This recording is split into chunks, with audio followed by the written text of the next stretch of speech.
Okay, in this video, I'm going to be talking about the Judas swing. All right, what is the Judas swing? The Judas swing is a fake run in the opposing direction of where a price really intends on going for the sole intention of taking liquidity, okay? So it's like a bait and switch. It'll look like it's going in one direction, and then it'll just switch up out of nowhere and turn on a dime, right? There's a couple times you want to keep an eye out for these Judas swings. London session, you'll get Judas swings like right after midnight. So right after midnight, which is 12 o'clock a.m. Eastern time, you'll see a lot of Judas swings at that point after midnight during London session. There'll be fake runs. It'll look like a trend continuation, but it won't be a trend continuation. You'll see it turn on the dime, and then it'll have a shift in market structure, and then it'll reverse in the opposing direction. And then also another time you'll get Judas swings is New York session. So like the very beginning of New York session, you'll see the same thing. Just like at the beginning of a London session, you'll see Judas swings a lot. You'll see many Judas swings at the beginning of New York session, which typically it'll look very bearish. It'll be retracing within the range that was created during London session. And traders that are really caught on their like intraday time frames, they're like really super small time frames, are looking at the chart, they're thinking it's very bearish, and then they get caught in something, hook, line, and sinker. So we're going to talk about this one on GBP JPY. What I'm going to do is I'm going to deviate. I'm going to put a day divider in, show where midnight is, because after midnight we come into London session. There's midnight, so we leave Asian session, and now we're coming into London session. Sometimes it won't happen like right after midnight. It won't always. Sometimes it'll chop around a little bit. It'll work a little bit. Like for example, right here on GBP JPY, some people might look at this up move right here and see this as the Judas swing. This up move right here. That's not the Judas swing. And it's not the Judas swing for a couple of reasons. And you know it's not the Judas swing if you were looking at your higher time frame chart, which a lot of people don't. Sure, it rebalanced that price action and then it sold off. And most people, or a lot of people that were looking at this, they're thinking that this is going to continue trending lower. Look at that big move down right there. Look at that huge explosive move down. That's so bearish. It's so weak. And now it's operating within a bearish market structure. It's going to trend lower. But then what happens right after doing that? Short sellers that were positioned in here that are keeping their stops above that high, they're taken out on that move higher right there. See that? What the Judas swing essentially does is it kills two birds with one stone. This move lower right here, it did both. So prior to this, like the market structure was still bullish prior to that move lower, and we have a swing low right here. See that? We have a swing low, or we have low of day right here. This move lower took out that swing low. See that? Whenever we take out a swing low, what do we take out? We took out sell stops. We took out sell stop liquidity in there. And what did I tell you guys? A Judas swing, the sole intention of the Judas swing is to take liquidity. We took that liquidity out of the marketplace on that big move down right there. Now, we took out the buyers. We took out the sell stops out of the marketplace. But also in the same exact moment, we're baiting in breakout buyers to the short side. They're thinking this thing's going to sell off, so they want to get a short position in this. So they're shorting this thing lower, looking for lower prices. And where are they keeping their stops? They're going to keep their stops above the most recent high. Okay? Why? Resistance, right? So, and what happens next? Right after taking out those sell stops, it reverses in the opposing direction, takes the buy stops now. So like I said, you kill two birds with one stone, okay? Both sides, they got it wrong on that particular scenario. We took the sell stops, we took the buy stops. And then we got a retracement within the range, which is our real move now. This was the real move. This was the real shift. This was the retracement, the New York Judas swing or New York turtle soup down within that range. Find support, moves higher. Now the next question is, okay, but how do we know which Judas swing is the real Judas swing? How do you know this one wasn't the Judas swing, and how do you know this one was the Judas swing? Well, it comes from looking at multiple time frames. We've already concluded that the daily chart is overall bullish, consistently trending higher, putting in consistent higher lows, consistently making new highs. Very, very bullish daily chart. So if you were shorting that right off the rip, you're fighting the trend, for one. But also on the 4-hour chart, this pullback, that Judas swing right there, this is a key moment you want to pay very close attention to. That Judas swing came down into a level of support. This is a way that you can play London session. For you London session traders, you'll get so many opportunities like this.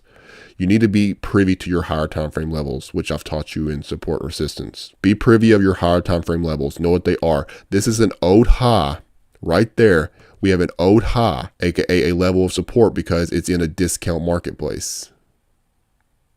See that?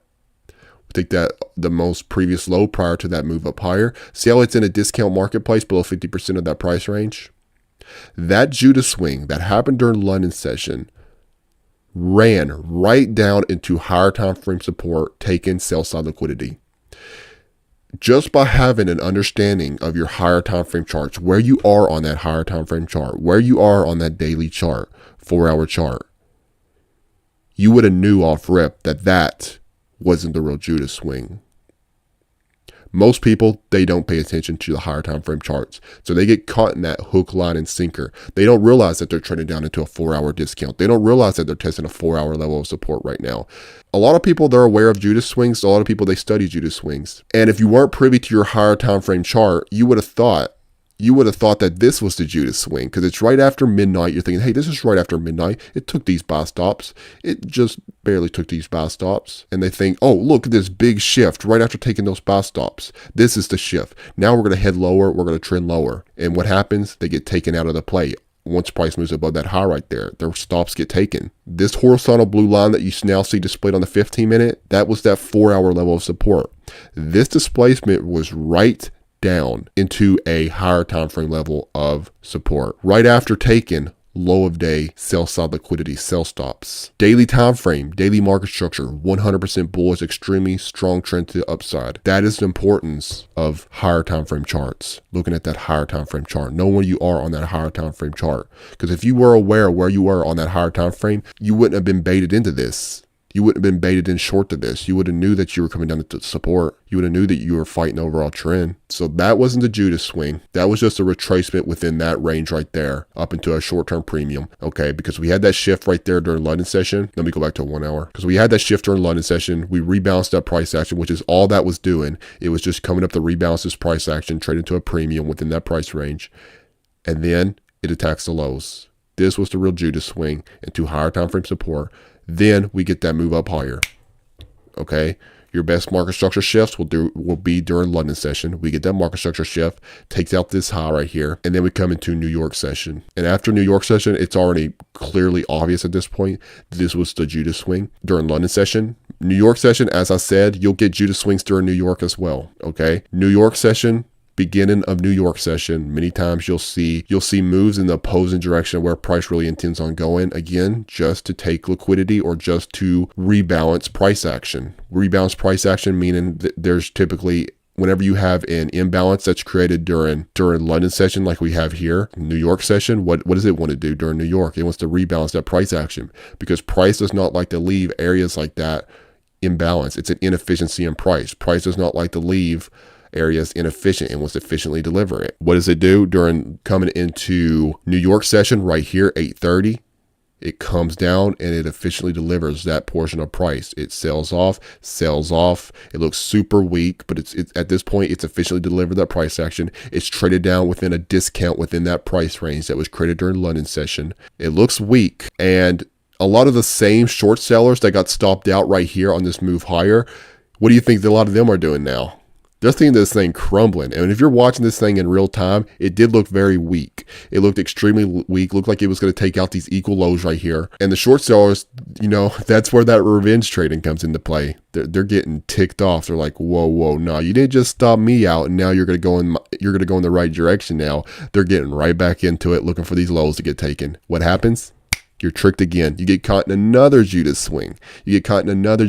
Comes down, finds support off that higher time frame support, and then rips higher. London Judas swing, look at my cursor. London Judas swing, New York Judas swing. Higher time frame chart was bullish, had a higher time frame level of support. That is how you capitalize on Judas swings. You got to be privy of multiple time frames. It's very important for these Judas swings. Fake run to take low of day sell side right here.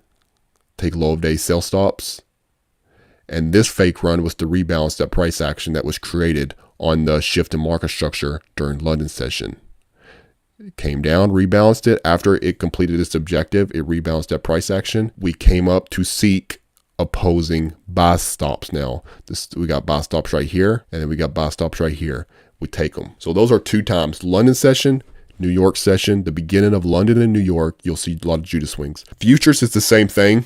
It's like literally the same exact thing with futures, guys. Like ES, NASDAQ, you'll get a lot of Judas swings during London session. the same exact signature that we talked about here. And then 9:30 equity open for futures is the most common time that you'll see those mini Judas swings as well, typically within the range during London session. It'll be a fake run at 9:30. You'll usually get like a spike, or you'll get a really explosive move at 9:30 that's in the opposing direction or where price really wants to go. Again, whether it's to take liquidity to rebalance the London range, and then you'll see it, you'll get that trend continuation. Sometimes 8:30 as well. You'll get it at 8:30, the Judas swing. But if it's at 8:30, it's going to be as a result of high impact news. But if there's no news at 8:30, if there's no high impact news for futures at 8:30, then your focus wants to go to 9:30 equity bell for that Judas swing, for that turtle soup or whatever you want to call it.